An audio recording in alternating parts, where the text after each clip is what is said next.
Hey everyone, have I here bring a video on Dragon Ball Z Dokkan Battle. In this video, we're going to be doing a full breakdown and give you my thoughts on the new Dokkan Festival exclusive Golden Week Goku and Piccolo Jr. So with that, if you're new to my channel, like, subscribe, comment below, do all that good stuff. Let's go ahead and dive right in. And I do have to apologize for my voice. I'm getting over a cold and a cough here, so it is a little bit weak.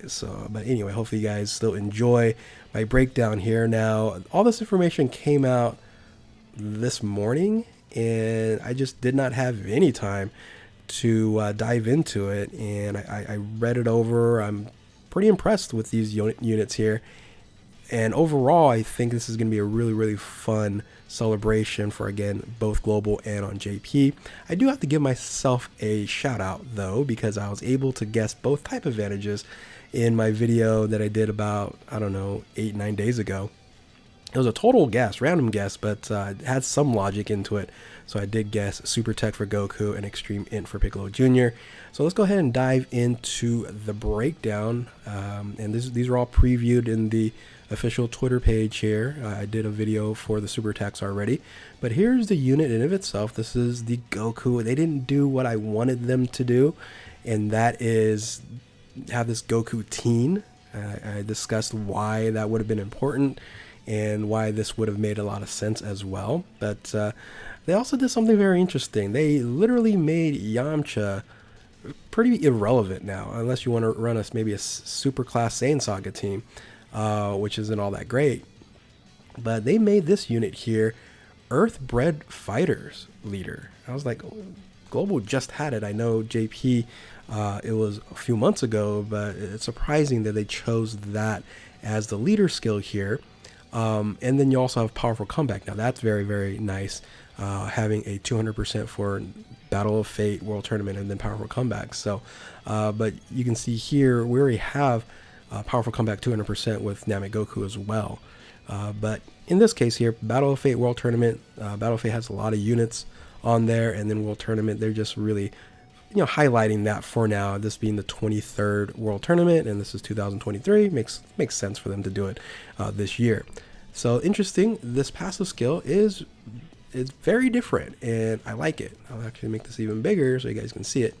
So the passive skill here activates entrance animations, and there's a couple things that it does here. First, it guards all attacks for 1 turn from the start of the turn. So just like the 7-year anniversary units, when you start off the fight, this unit's probably going to be untouchable, because generally speaking, that first attacker, unless you're doing like Super Battle Road, isn't going to be all that much damaging, and you're going to be guarding that attack already. So that's very strong and beneficial there. Then you're also going to get Ki +2 and attack defense 101% for 5 turns.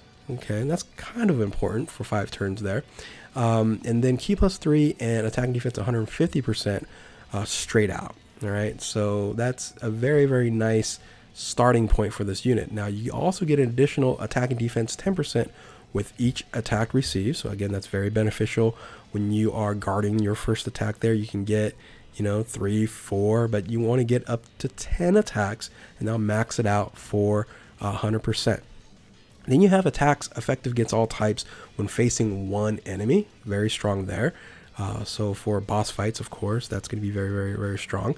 High chance of nullifying Ki Blast super attacks directed at the character. High chance is still strong. I'd rather have the guarantee, but that just gives you a little bit of an extra layer of benefit there. Now you do also just have a high chance of guarding all attacks. Just in case your guard falls off, of course, and then you're not able to do the active skill. We'll talk about the active skill and the revival in a second, but you do just have a straight up high chance of guarding all attacks. And then you have launches an attack that has a great chance of becoming a super attack for 4 turns when guard is activated. So when you have that guard activated, I'm guessing you're able to do that right away on that first turn, because you are guarding attacks there. So that should trigger right away. That's already going to be there. But when it falls off and you don't proc the guard again, then that will fall off after the 4 turns there. Plus you get an additional 20% whenever guard is activated, up to 100%, and that's huge. And plus an additional attack and defense 150% Well, actually, yeah, and plus an additional attack and defense 150%, launches an additional super attack and guards against all attacks when in a character or ally revival skill is activated. Again, that's the very, very important thing. Anybody with any other revival skill activates this ridiculous plus additional attack and defense 150%, launches an additional super attack, and guards against all attacks. You get like all the best stuff. He becomes a god in this game when someone revives. Period. Whether it's himself that revives or someone else, it's outrageous how strong he's going to be. So again, this is just a TUR, right? This is not a a carnival LR or anything like that. This is just the next level, right? The next level of TURs that we're getting. This is the meta going even higher and even beyond. Now you can't enter standby mode. We'll talk about standby mode and how that starts off the path of you getting the revival. But let me make this a little bit smaller and look at a couple more things before we go into the standby skill and everything there. So one of the things that we want to also look at is a super attack here. Super attack just greatly raises attack for 1 turn and causes immense damage to enemy and lowers attack. The lower attack is beneficial for super battle run, things of that nature. But greatly raises attack for 1 turn isn't all that great. Again, remember, greatly raises attack on the SA only increases the SA multiplier, not the part of the passive there.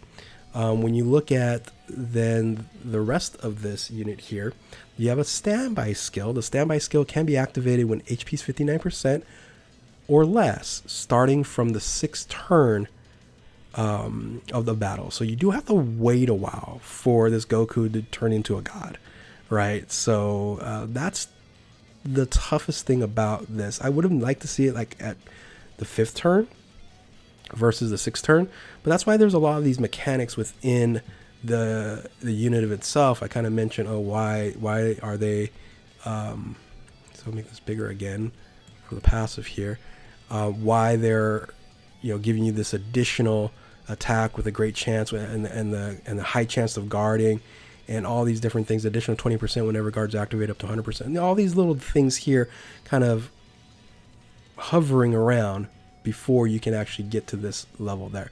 But once you're able to go standby, then you're able to do the revival portion once you're on standby.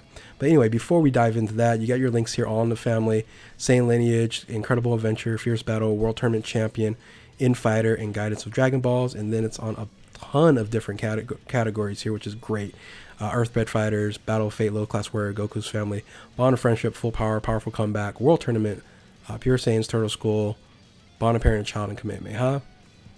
And yeah, so let's go ahead and look at the standby. So once you standby here, again, I love these standby mechanics on here. Globals, this is the first time Global's getting it because we're getting this unit prior to the 8-year anniversary introduction. So this is one of these units that you can't attack once you go standby. But again, when you're in standby, you actually want to get revived anyway. So all allies key +3 attack 59%. Earthbred Fighter categories allies 50%, self-excluded. World Tournament category allies 50%, self-excluded. And then you're able to foresee super attack and then revives 59% HP when covered.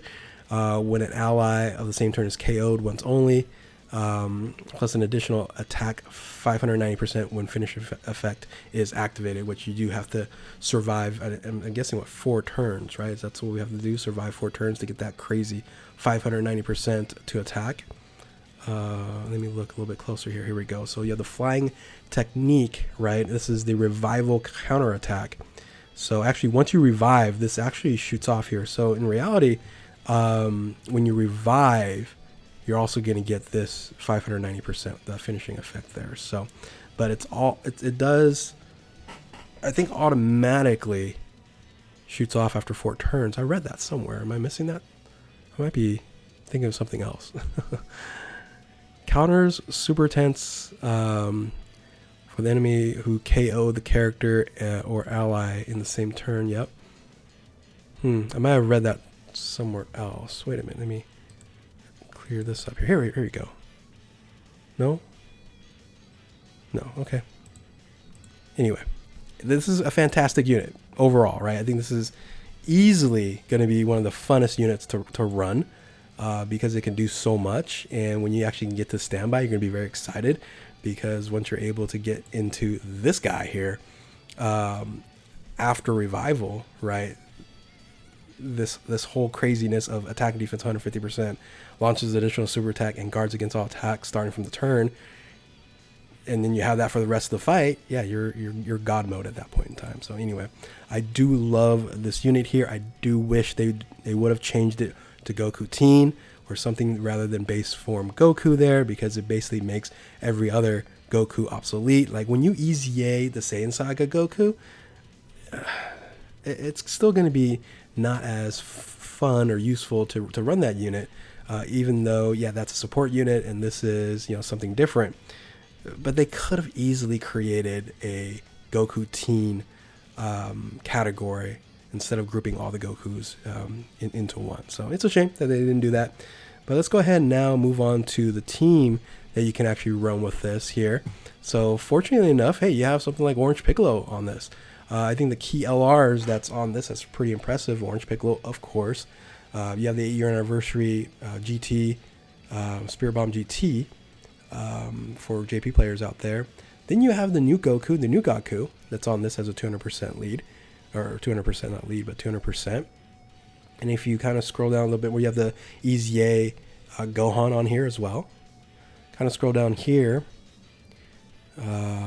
Nothing else kind of jumps out at me. A few other Dokkan Festival exclusives. And that's pretty much about it. Of course, I didn't dive into the SSRs. So the 200%, leader, you're not going to be able to run like exorbitantly like a bunch of different units. That's going to be like overly powered. But you do have overpowered units on this team here. Just having Orange Piccolo running at a 200% is super, super strong. So, but when you have like Earthbred Fighters and Powerful Comeback, the rest of that team there running at 170%, you are going to have a lot of flexibility and options there. So again, I think they did a really, really good job on Goku. Let's go ahead and dive into the orange, or not the Orange Piccolo, but the regular Piccolo. Well, this is Piccolo Jr. though. Piccolo Jr. giant form. And I would have been happy if they did away with the giant form, because we already have a Piccolo Jr. giant form. But they're going to stick to their guns and do it this way. So let's dive into this one here. Make this again bigger, so you guys can all see there. Leader skill, interesting. So Gifted Warriors, which is good. Terrifying Conquerors, which is a little overdone. And then Giant Form, okay, understandable. And then you're sticking with Battle of Fate and World Tournament. So I'm not always too happy about the consistency and the same thing that they're trying to do.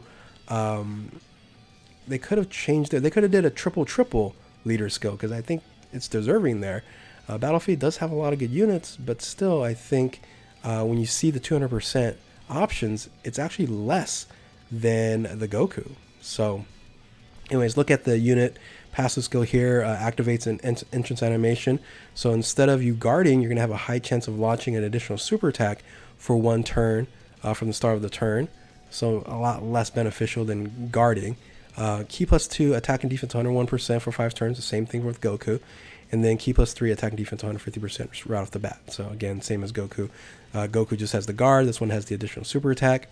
Plus an additional attack and defense 20% for each super attack performed. So that's a little bit better than 10% with each attack received. Then you have attacks effective against all types when facing one enemy, the same as Goku there. Medium chance of launching an additional super attack. I would have liked to see a better chance than medium.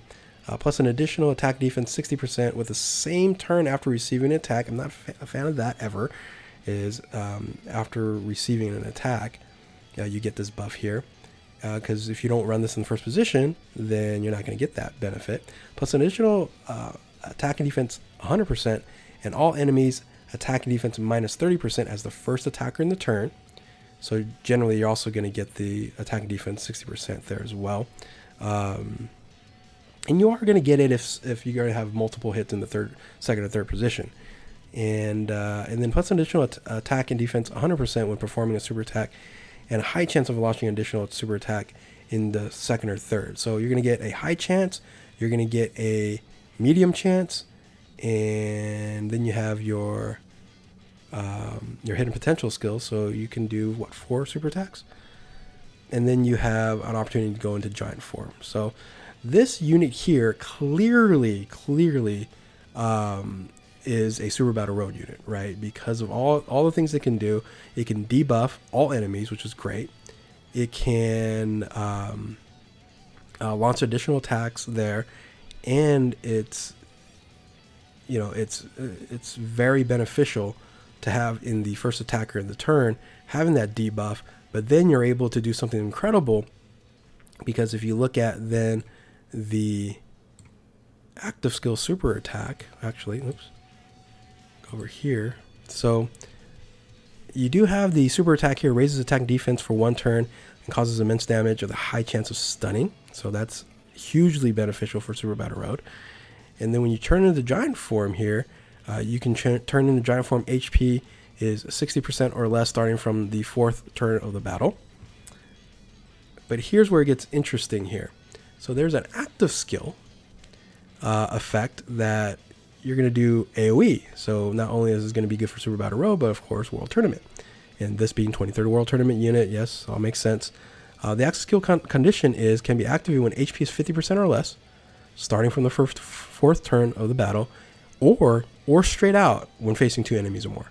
Like when you're facing 2 enemies or more, you can just go ahead and click on this active skill effect and do massive attack temporarily and causes mega colossal damage to all enemies, and then disables action for every enemy once within the turn. So and then you Ghost Usher as well. So very, very strong. A Super Battle Road killer, probably the most valuable Super Battle Road unit. And then the cool thing is you can then complete all these Super Battle Roads fairly easily. Gifted Warriors, Giant Form, World Tournament, Target Goku, Entrusted Will, Earthbred Fighters, Terrifying Conquerors, Battle of Fate Namekians, Revenge, Worldwide Chaos, and Final Trump Card. So I think that they did a great job with this unit. Overall, seems like it's going to be very, very fun here. Let's look at the standby, or I'm sorry, not standby. This is the transformation into giant form Piccolo, and nothing special here because you're just changing into a giant form. We know how that works. But the nice thing about this is it's Ki +3 attacks effective against all types and a high chance of performing a critical hit. So right there is really, really strong for this unit, because getting 12 Ki with an additional 3 Ki and everything else that comes with this unit is very, very, very fun to use. So again, another giant form for Piccolo that's very, very strong. So, and then the massively raises attack temporarily and causes destructive damage to enemy is the super attack effect. So let's go ahead and look at the 200% team. And as you can see here, like I mentioned before, it's a lot smaller for Gifted Warriors, Terrifying Conquerors, and Giant Form, and Battle of Fate and World Tournament. They could have added one more, get a triple, and you could have added several more units. Would have been much better. So if you look at this, this is very slim. You got another opportunity for Orange Piccolo at 200%, which is great, which is strong. You do have Golden Frieza on here at 200%. But that's pretty much about it in reality, unless the baby is going to ease you into an incredible unit there. Yeah, I'm just looking at other options, and there's nothing really here that, makes it seem like, okay, you're going to be running a super, super strong team, which you can run a bunch of different Terrifying Conquerors, Gifted Warriors, and some Giant Forms on here at 170. But again, you want to focus on what can it do for 200%, and it can't do as much as the Goku here, which is a lot more units. If I were to make this smaller here, this is what Goku's 200% grouping looks like, and then this is Piccolo's, again, a lot smaller. So last thing I want to cover, this video is going way too long anyway, is just there's 2 banner units. Krillin is a support unit. I'm not even going to go over the details. It's focusing on Goku and Piccolo. But Krillin's going to be another support unit. Poor guy. He deserves a Dokkan Festival exclusive, in my opinion. But he's just being a support. And he's continuing to be a fantastic World Tournament support unit here. And then Tien, he's okay. It's probably designed more for Super Battle Road than Endgame. High end game there. And so he's fine. Nothing all that special. The Krillin, I think, is a lot more useful in utility-wise. So there you have it, boys and girls. I wanted to at least break this down, give you guys my thoughts. I think these two units fit really nicely within what they're doing right now with the game. I think, of course, Goku is a lot better. He's going to be useful for a long time. I wish they made his standby mechanic a little bit easier to attain. 6 turns is a very long time now these days. Would have liked to, make it at least, just 5 would be, I think, long enough. But once he activates, once he revives, it is all over here. Now, here's the thing that you can make this unit, be okay, is you don't need him to revive. You have someone else revive that with an easier mechanic. So keep that in mind as well. That works out. Might work out a lot easier that way. So then the Piccolo Jr. It's going to be the king of Super Battle Road and World Tournament. Makes a lot of sense for them to do that. Again, being the 23rd World Tournament in 2023. So there you have it. Let me know what you guys think in the comment section below. Again, hey, better late than never for me to do this. I'll be doing my normal full breakdown once the data download comes out and we can get all the full-on details, do some team builds and all that fun stuff. So anyway, if you're new to my channel, like, subscribe, comment below, do all that good stuff. Thank you all for watching. Keep on Dokkaning, and we will catch you next time. Later.